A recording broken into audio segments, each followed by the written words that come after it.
Всем привет, вы на канале Хомяки, и сегодня мы будем готовить вкусняшки для хомяков своими руками. Этот рецепт я взяла из группы Хомяки, кстати, очень вам ее советую, ссылка есть в описании. И сегодня будем готовить пончики, но, конечно же, мы адаптируем их под хомяков, чтобы это было вкусно именно хомякам, но и также безопасно для них.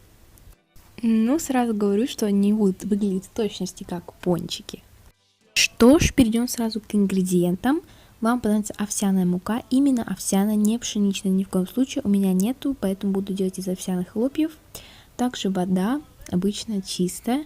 И дальше можете импровизировать. Лично я взяла семена луговых трав, также сушеных насекомых разных и парочку кусочков грецкого ореха. Ну и вообще вы можете как-то так импровизировать. Например, если у вас сирийский хомяк, вы также можете добавить какие-нибудь ягоды, ведь они придадут пончикам такой розоватый цвет. В общем, можете придумать что угодно. И вот некоторые инструменты, которые понадобятся сегодня нам, это ножницы, трубочка пластиковая и пакет. Очень хорошо, если у вас есть овсяная мука, но если нет, можно сделать ее из овсяных хлопьев. Вам для этого также понадобится блендер, ну или может быть подойдет какая-нибудь мясорубка, я в этом сомневаюсь, но я делала с помощью блендера, и также я туда положила те же грецкие орехи и насекомых, там у меня шелкопряд, мучники, какие-нибудь креветки, наверное, есть.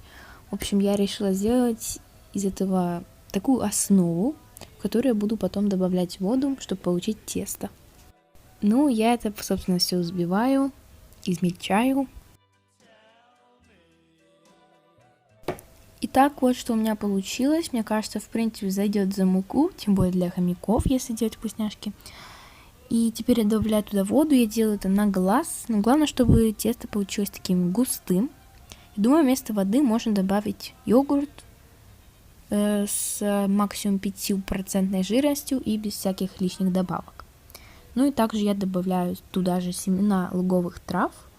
Это также придает тесту более такую прочную консистенцию, чтоб сильно не растекалось. Ну и, конечно же, хорошо это все перемешиваю. Чтобы легче было формировать пончики, тесто стоит загрузить в целлофановый пакет в уголок, и потом в этом уголке сделать